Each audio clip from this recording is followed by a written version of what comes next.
आज थोड़े से बुलावे पे हमारे समाज के गरीब समाज के लोग जो इकट्ठे हुए हैं, मैं उनका बहुत बहुत धन्यवाद करता हूं कि हमने आधा ही घंटे में इतने लोगों को इकट्ठा किया और एक बुलावे पे इकट्ठे हो गए।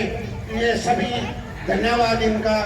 मैं अभी बताऊं, जो हमारी बहन सरोज बाला जी हैं, पहले तो इनके बारे में बताता हूँ कि ये इतनी एजुकेटेड हैं कि ट्रैक्टर रिटायर हुए हैं एजुकेशन से, और इन्होंने लोगों के गरीब समाज के बच्चों के लिए इतने काम हर जगह उनकी अपने स्टाफ को भी बोलती थी भाई इनकी स्पेशल मदद करो, ये गरीब समाज से हैं।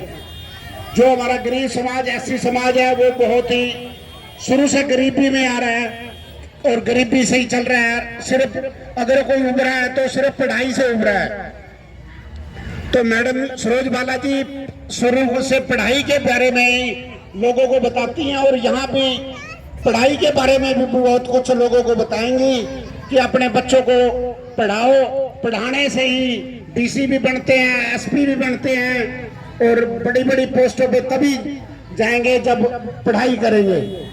तो मैं मैडम को रिक्वेस्ट करूंगा कि ये एजुकेशन के बारे में भी बताएं, और जो आज सबसे बड़ी पढ़ी लिखी जो महिला हमारे प्रत्याशी हैं वो सबसे ज्यादा पढ़ी लिखी हैं, और जो भी हमारे समाज के लिए भलाई करेंगे, पूरे पानीपत के लिए जो भलाई का काम करेंगी, इन्होंने ठानी है कि अब की बार मुझे 5 साल सेवा का मौका दें और मैं अपने समाज की सेवा करना चाहती हूँ।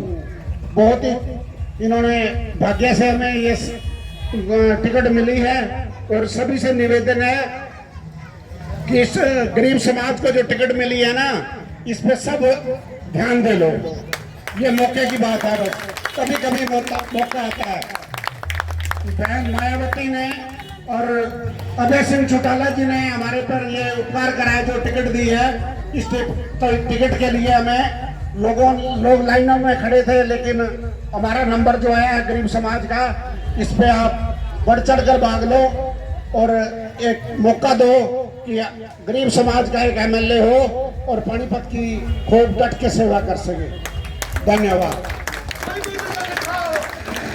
मैं गोवर्धन प्रधान जी से भी निवेदन करूंगा कि अपने समाज के लिए एक बार राम राम तो कह दो, खड़े हो गए, राम राम तो कर दे प्रधान जी।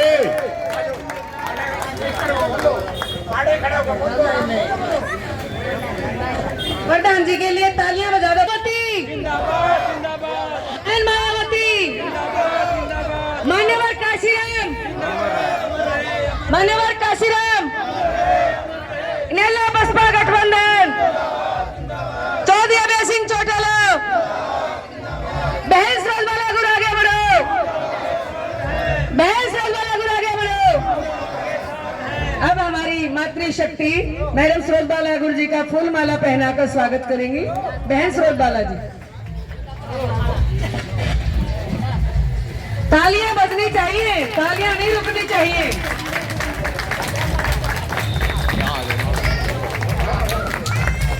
तालियां नहीं रुकनी चाहिए। फूल मालाओं से अपनी बहन का, अपनी बेटी का, अपनी लाडली का स्वागत करते हुए, फूल मालाओं से स्वागत करते हुए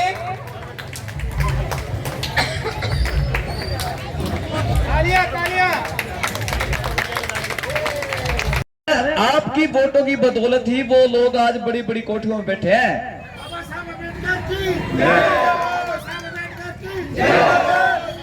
यहाँ पर कांग्रेस पार्टी का 25 साल राज रहा है, 25 साल। अगर कोई उनसे पूछने वाला हो कि भाई 8 मरले के लोगों के लिए आपने क्या सुविधा करी, कितने बालक नौकरियों पर लगवाए, कितने मकान बनवाए, कितने स्कूल खोले उनके लिए, कुछ भी व्यवस्था नहीं है। मैंने पता है ये सारा मेरा समाज ही खड़ा है भाई, कितने बालक उसने नौकरी पर लगवाए कि नहीं लगवाए हैं, और वो किस मुंह से आपके बीच में आते हैं। आप लोग पूछा करो उनसे। आज आप लोग वोट मांगने के लिए आए, 5 साल में सिर्फ आपने 2 महीने दिखा है, 4 साल 10 महीने कहा रहते हो। हम आपके पास काम करने के लिए, करवाने के लिए जाते हैं और आप है ना मिलते नहीं वहां पर। साहब बिजी हैं, साहब सो रहे हैं, या फिर लिख देते हैं कुत्तों से सावधान। लेकिन वोट लेने के लिए आप लोग हैं। सम्मानित साथियों, ये तो बाबा साहब ने आपको वोट का अधिकार दे दिया है, इसलिए आप लोगों के बीच में आते हैं। जिन लोगों को आपके कपड़ों से बदबू आती है, जिनकी गलियों में आपको बदबू आती है, और वो लोग वोट लेने के लिए आपके पैर भी पकड़ते हैं। वोट के अंदर वो ताकत है, वोट से राज मिलता है, और राज से हमारे हक अधिकार है ना, वो मिलते हैं।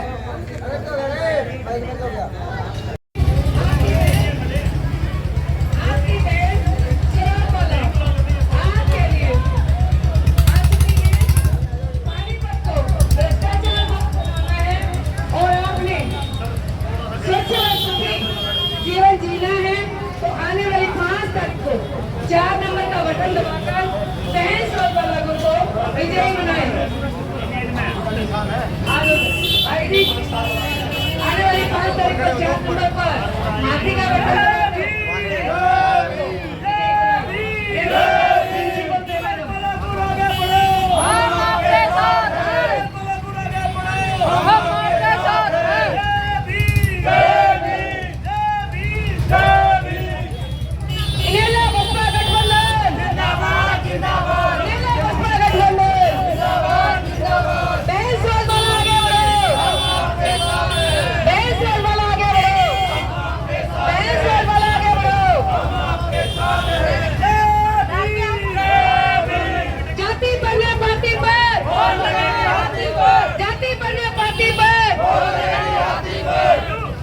अपील करने के लिए शहरी प्रत्याशी सरोज बाला के बीच में आ चुकी हैं।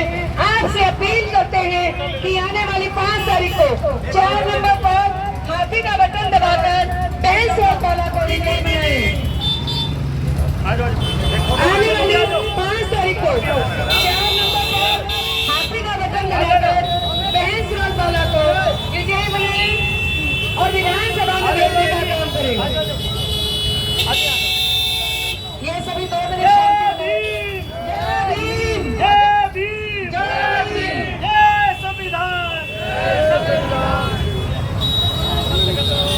आने वाली 5 तारीख को 4 नंबर पर हाथी का बटन दबाकर बहन सरोज बाला को विजयी बनाएं और विधानसभा में भेजने का काम करें।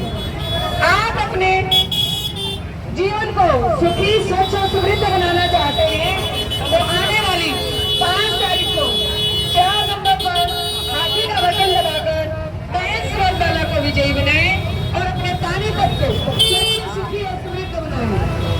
आपसे अपील करने के लिए आपके बीच में शहरी प्रत्याशी बहन सरोज बाला आ चुकी हैं, जिनका चुनाव चिन्ह है हाथी। हाथी पर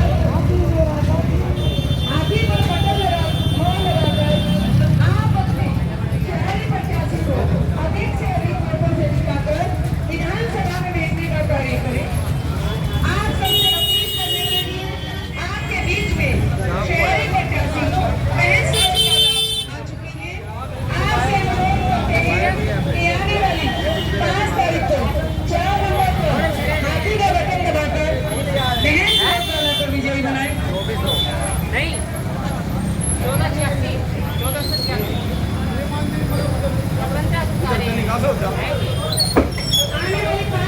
उधर से निकालो तो हमें, उधर से निकालो ना,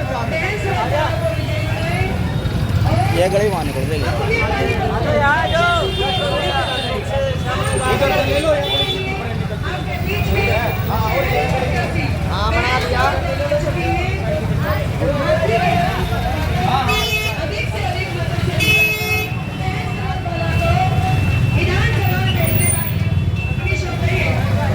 ऊपर खड़े हुए हैं, कोई दुकान में ऊपर से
स्वच्छ सुखी और समृद्ध देखना चाहते हैं तो आने वाली 5 तारीख को 4 नंबर का बटन दबाकर बहन स्वरूपमाला को विजयी बनाएं।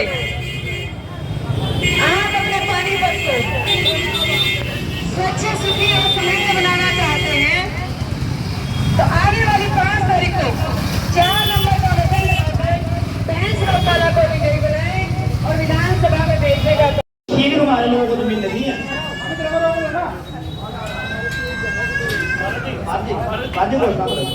तो इसलिए थोड़ा ध्यान रखना, छीन के देनी पड़े उनको जिन्होंने दबा रखी है, जमीन मिलेगी आप लोगों को। मोहल्ले में हमारे बड़े और जो उनका आशीर्वाद बहुत जरूरी है, वो बहन स्वरूपमाला को शॉल उठाकर सम्मानित कर रहे हैं।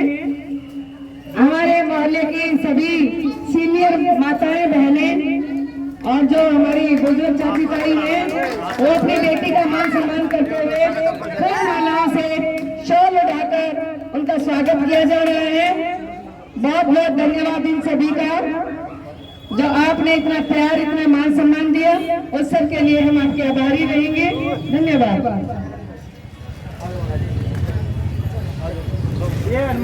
अभी हनुमान सभा की तरफ से हमारी मैडम का फूल मालाओं से स्वागत किया जा रहा है। बहुत बहुत धन्यवाद भाई हनुमान सभा वाले भाईचारे का। भगवान हनुमान जी जय श्री राम, जय श्री राम, जय श्री राम। सभी भाइयों की इच्छा पूरी करें भगवान हनुमान जी और जय श्री राम जी, आप सबका भी इच्छा पूरी हो। अच्छा, भाई भारत की धर्मपत्नी और उनकी बुआ जी मैडम स्वरूपमाला जी को पगड़ी पहनाकर स्वागत करते हुए, ये पगड़ी हमारे समाज का सम्मान होता है। इस पगड़ी की लाज सबको रखनी है, इस पगड़ी की लाज सबको रखनी है। इस पगड़ी को पहना करके बहन स्वरूपमाला को अपने विजयी बना दिए तो मैं कहूँगी जय भीम, जय भीम, जय बहन मायावती, बहन स्वरूपमाला आगे बढ़ो, बहन स्वरूपमाला आगे बढ़ो। अभी भारत भाई ने फूल मालाओं से मैडम का स्वागत किया, बहुत बहुत धन्यवाद भाई का। आप सबसे अनुरोध करती हूँ कि आपने जितना मान सम्मान हमें दिया है, प्यार दिया है, उतना ही आने वाली 5 तारीख को जोश के साथ हाथी का बटन दबाकर बहन स्वरूपमाला को जिताना है। और सबसे ज्यादा मैं अपने नौजवान साथियों से अपील करना चाहूंगी, ये आप लोगों का भविष्य है, आप लोगों के बच्चों का भविष्य है। अब आप लोगों ने ये सोचना है कि वोट कहाँ डालना है। हमारा ये वोट लेकर वो पूंजीपति गायब हो जाते हैं, हमारे को फिर दोबारा शक्ल नहीं दिखाते, हमारे बच्चों को उनके हक अधिकार से वंचित रखते हैं। आप हैरान होंगे, 2014 से बीजेपी सरकार है, उससे पहले कांग्रेस सरकार थी। हमारा प्रतिनिधित्व 15% है, हमारे 100 में से 15 बच्चे नौकरियों पर लगने चाहिए। ओबीसी समाज ये सैनिक होने के पास ही में हम ओबीसी समाज को 27% मिलता है भारतीय संविधान के अकॉर्डिंग। लेकिन आप हैरान होंगे, अभी तक मात्र 3% हमारे लोग लगाए हैं, मात्र 3% लोग हमारे लगे, हमारे बच्चे 3% लगे। 15% में से 3% हमारी 12 सीटें जो हैं वो पट्टे खाते में गिर दी, जो कि फिर उसके ऊपर दूसरे लोग भर्ती कर दिए जाएंगे और हमारे से पूछा भी नहीं जाएगा। और जिन्हें हम चुनकर भेजते हैं वो हमारे अधिकारों का हनन करते हैं, वो उस पर नजर नहीं रखते कि हमारे लोग भर्ती हुए कि नहीं हुए। ओबीसी जो कि संख्या में सबसे भारी है, अगर अकेला ओबीसी खड़ा हो जाए प्रधानमंत्री भी मारा होगा, मुख्यमंत्री भी मारा होगा, मंत्री संतरी एमसी सब हमारे होंगे। लेकिन हमारे ओबीसी समाज को, हमारे एससी समाज को गुमराह किया जाता है। हम सबसे ताकत में सबसे ज्यादा हैं, लेकिन हमें गुमराह किया जाता है। वो 62% होते हुए भी 1935 के आंकड़ों के वोटिंग वो 52% है। 52% होने के बावजूद भी आज उनको 3.5% नौकरियां मिली, मात्र 3.5%।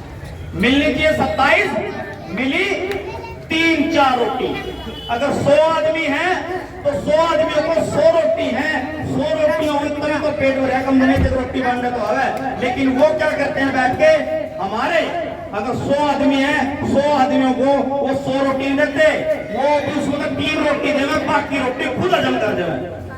और इतनी सी बात हमारे समझ नहीं आती। और ये वोट जो है वो हमारा आत्म सम्मान है, हमारा मान सम्मान है। आप बहनजियां बैठी हैं, बहनें बैठी हैं, हमारी चाची ताई हैं, आप समझें कि जब बाबा साहब का संविधान लागू हुआ तब हमें आजादी मिली है। आज हम खुले में बैठ सकती हैं। आज भी हमें घृणित नजर से देखा जाता है।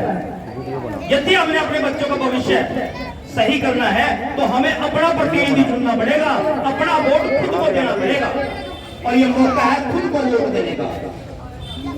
वो आप लोगों के बीच में आएंगे, आप लोगों को पैर भी पकड़ेंगे। और कमाल की बात यह है, हमें इतना सस्ता समझ रखा उन लोगों ने, 500 रुपए, 100, 1000 रुपये देंगे और हमारा वोट लेकर चलती हो जाएगी। क्या हम अपनी बहन बेटियों को सूट नहीं पहना सकते? क्या हमारी बहन बेटियां सूट नहीं पहनती क्या? और वो बांटते हैं दारू और सूट। हमारे पास दारू और सूट नहीं है, हमारे पास हमारे अधिकार बचाने का तरीका है, भारतीय संविधान का तरीका है।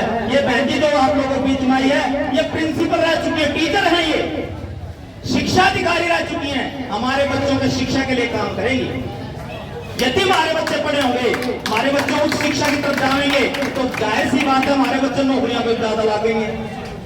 ये बात बताने की बजाय कि हमारे बच्चे नौकरियों पर लगे, वो हमें कहीं और उड़ जाते हैं, हमें कहीं और उड़ा देते हैं। 5 किलो चावल अनाज में उड़ा देते हैं। अरे 5 किलो अनाज की बात करते हो, हमारे लोगों को 5 करोड़ रुपए कमाने वाले बनाओ ना। हमारे लोगों को ऐसे कमाने वाले बनाओ कि हम लोगों को नौकरियां दे। लेकिन वो बात समझाने के बजाय हमारे लोगों से वोट ले जाते हैं, उसके बाद हमारे ही लोगों का शोषण करते हैं। हम वहां जाकर फिर उनके दरवाजे पर खड़े होते हैं। मेरा आप लोगों से अनुरोध है, जो कोई आवे पैसे देगा, पैसे ले लेना, जो मिला ले लेना, छोड़ना नहीं। लेकिन वोट अपने आप को देना, खुद को। वो एससी समाज जो इतना बड़ा समाज है, मेरा समाज वाल्मीकि समाज इतना बड़ा समाज है, ये जहां खड़ा होता है ना, लाइन वहीं से शुरू होती है। तो मेरा आप लोगों से अनुरोध है, जो आवे ले लेना, वहां देखना कोई ज्यादा वोट किसको दिया। वोट खुद को देना, वोट अपने आप को देना, अपने बच्चों के भविष्य को वोट देना। आप लोग ये समझ ले, हमारा भविष्य वही सुरक्षित है, इज्जत कहां मिलेगी, अपने घर में। के तहत जो व्यवस्था करी थी देश के अंदर, उस व्यवस्था के आधार पर अब आपके इन नौजवानों के माँ बाप को नौकरियां मिली थी, अच्छी नौकरियां मिलनी शुरू हुई थी, जिससे आपके बच्चे आप अच्छा पढ़कर निकल गए। लेकिन आपके सामने सबसे विकराल बन के समस्या पैदा होने वाली है। आपके पास रहने लायक जमीन भी नहीं होगी आने वाले 10 साल के अंदर। आप सोच के देख लेना, अगर आपके 2 बच्चे होते हैं, उनके तो 5 में भी चल गया था, 3 में भी चल गया था, लेकिन अब आपके अगर 2 या 1 बच्चा भी होता है तो आपके पास उसको देने के लिए जमीन का कोई टुकड़ा आपके पास नहीं है। ये देश की सबसे बड़ी समस्या एससी, एसटी, ओबीसी के सामने आने वाली है। लेकिन वो प्रत्याशी आपको कभी भी नहीं बताता आपकी समस्या, आपकी जमीन की समस्या है, आपके रोजगार की समस्या है, आपको मुफ्त इलाज की समस्या है। वो प्रत्याशी कभी भी इन समस्याओं का समाधान ना तो करता और करता ही नहीं, आपको बताता भी नहीं है। सबसे बड़ी समस्याएं आपके सामने पैदा होने वाली है। हमारे लोगों के पास रहने के लिए मकान नहीं थे। 47 में बड़ी मुश्किलों से छान छप्पर में लोग गुजारा कर रहे थे। संविधान लागू होने के बाद रोजगार मिले। उन छान छप्परों की जगह पर हमने ये आलीशान महल जो आपने बनाए हैं, ये अपनी मेहनत से थोड़ा थोड़ा पैसा जोड़ करके आपको पता है सुबह सुबह उठकर जाना पड़ता है लोगों की नालियां साफ करने के लिए, लोगों के कूड़े उठाने के लिए, लोगों के घरों में अपनी बहू बेटियों को भेजना पड़ता है मजबूरी में कि कमा के लाएंगे तो हमारे घर का गुजारा चलेगा। आज शायद वो व्यवस्था थोड़ी कम हो गई होगी, लेकिन हमारे बुजुर्गों ने हमारे को ऐसे ही पाला है, ऐसे ही पढ़ाया है और खुद इलाज के अभाव में मरे हैं, क्योंकि पूरे देश के अंदर किसी भी सरकार ने मुफ्त इलाज की व्यवस्था आज तक नहीं करवाई है। जिन्होंने इलाज नहीं करवाया, शिक्षा नहीं दी मुफ्त, रोजगार नहीं दिया, क्या हम ये हमारे सामने समस्या पैदा हो रही है, उसको देखते हुए ये सबसे बड़ा सवाल हमारे सामने पैदा होता है, क्या हम बार बार उन्हीं को चुनते रहे जिनसे पहले समस्याओं का समाधान 70 साल में नहीं हुआ? क्या हमें दोबारा उन्हीं को चुनना चाहिए? एक बार क्या उन्हें चुनना चाहिए जिनने 70 साल में आपकी समस्या का समाधान नहीं किया? तो बाबा साहब अम्बेडकर ने आपको वोट का अधिकार दिया और ये समझा कर दिया कि आपको वोट डालने की समझ पैदा होगी। एक बार वोट डालेंगे, पता लगेगा कि प्रत्याशी ने जो वादे करे थे वो पूरे करे या नहीं, जो काम इस संविधान ने किया था उस प्रत्याशी ने वो पूरा किया या नहीं। अगर नहीं किया तो आप दूसरे को चुनेंगे। फिर बाबा साहब ने फिर क्या आप दूसरे को चुनकर देखेंगे कि हाँ कि इसको 5 साल के लिए चुना, इसने कुछ आपके लिए किया या नहीं। सिर्फ इसके लिए वोट नहीं देते कि आपकी सड़क बना दी, नाली बना दी। अरे सड़क नहीं बनाएगा तो वो खुद कहाँ चलेगा? इन घड़ियों में आपके पास वोट मांगने के लिए कैसे आएगा? कैसे नाक रगड़ेगा?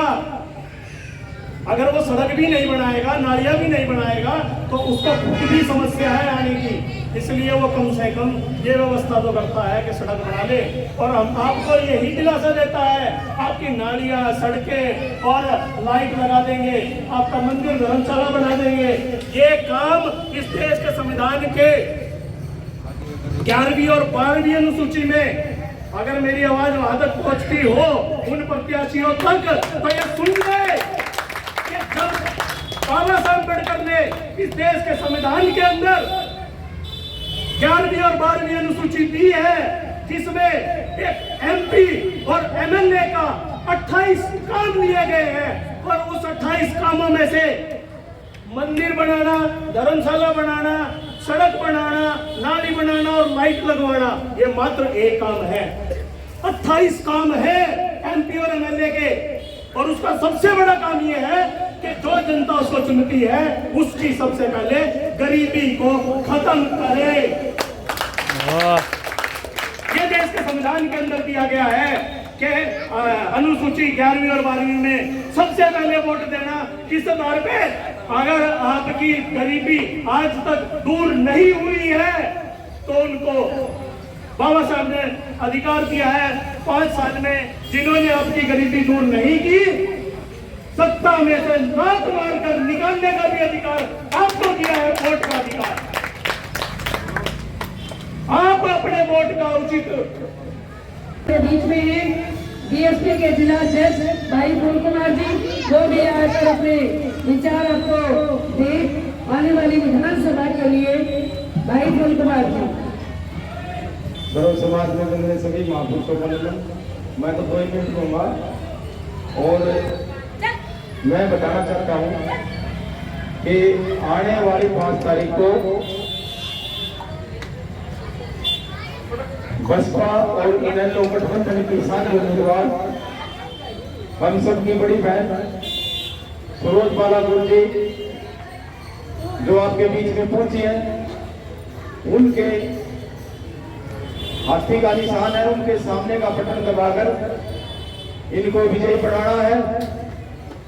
और बहन जी के बारे में मैं बताऊं तो बहन जी हरियाणा की SC समाज से बिलोंग करती है और हरियाणा की शिक्षा विभाग में डिप्टी डायरेक्टर के पद पर रह चुकी है। हरियाणा की पहली ऐसी महिला जो डिप्टी डायरेक्टर तक पहुंची है। और लाल बत्ती चौक पे हरियाणा का सबसे जो बड़ा स्कूल है जिसमें 4-5 हजार बच्चे हमारे पढ़ते हैं, उसकी 4-5 साल प्रिंसिपल रह चुकी है। एक हमारा मॉडल टाउन में सरकारी स्कूल है, वो भी काफी बड़ा, उसकी भी प्रिंसिपल रह चुकी है। और उसमें रहते हुए उन्होंने समाज के 36 बिरादरी के बच्चों का भला किया है। तो मैं चाहूंगा कि आप लोग पानीपत की शहरी विधानसभा से हमारे बड़े भाई सरोज बालापुर से भारी मतों से विजयी बनाए और इस देश को इस लोकसभा विधानसभा के अंदर जो जय भीम का झंडा है, जो जय भीम का नारा है, क्या सब 13 विधानसभा में बुलना चाहिए कि नहीं बुलना चाहिए? तो अगर वहां जय भीम बुलवाना चाहते हो विधानसभा में जब शपथ होगी एमएलए की, तो जय भीम का नारा तभी मिलता है जब हाथी के निशान के सामने वाला पकड़ करता है। तो मैं सबसे अपील करता हूँ बहन सरोज बालापुर को एक वोट अपने परिवार की, रिश्तेदार की, अपने साथियों की, यारों की, पारों की देने की, दिलवाने की।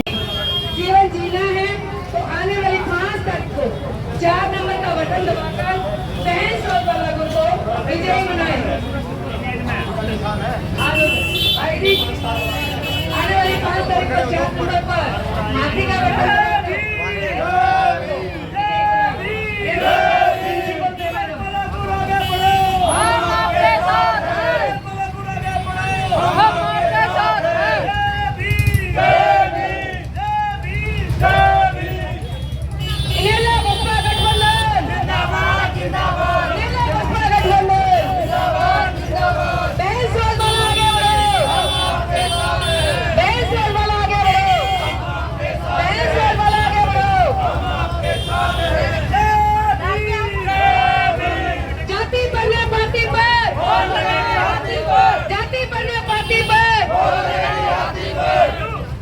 अपील करने के लिए शहरी प्रत्याशी सरोज बालापुर के बीच में आ चुकी हैं। आपसे अपील करते हैं कि आने वाली 5 तारीख को 4 नंबर पर हाथी का बटन दबाकर बहन सरोज बालापुर को विजयी बनाएं। आने वाली 5 तारीख को 4 नंबर पर हाथी का बटन दबाकर बहन सरोज बालापुर को विजयी बनाएं और विधानसभा में भेजने का काम करें। ये सभी 2 मिनट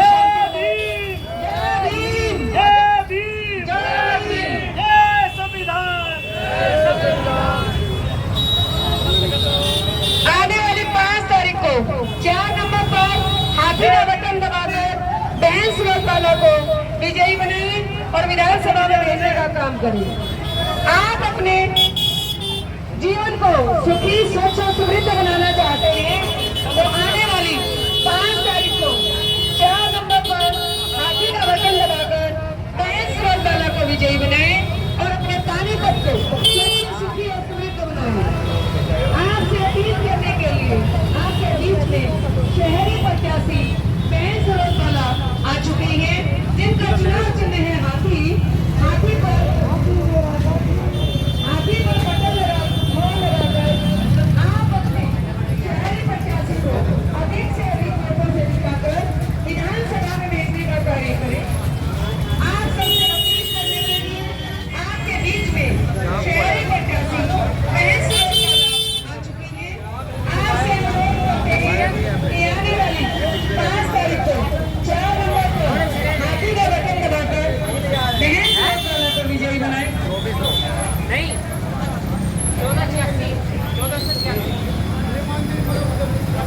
आने वाली 5 तारीख को उधर से निकालो जाम है, उधर से निकालो ना जाम है। ये गली वहाँ निकल जाएगी। इधर से ले लो। हाँ बना लिया। अधिक से अधिक मतों से विधानसभा में भेजने का अपनी शक्ति है। ऊपर खड़े हुए हैं, कोई दुकान में ऊपर से फिर शुरू कर लेंगे।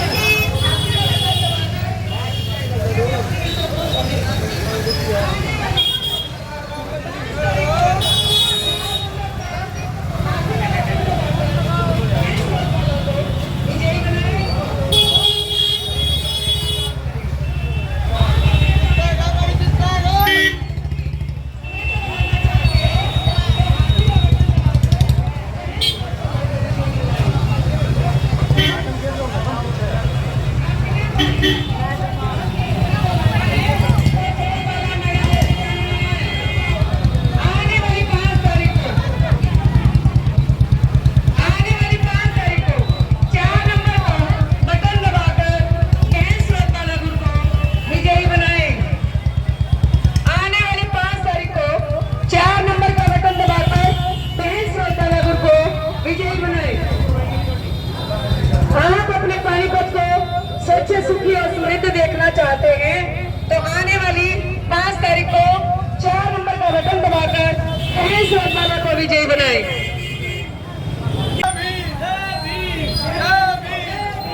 अश्विनी जी आज जल्दी खड़े हो। झंडा साइड में, बिल्कुल साइड में, झंडा साइड में। मैडम जी थोड़ा आगे हो जाओ, थोड़ा सा इधर आगे आगे की तरफ।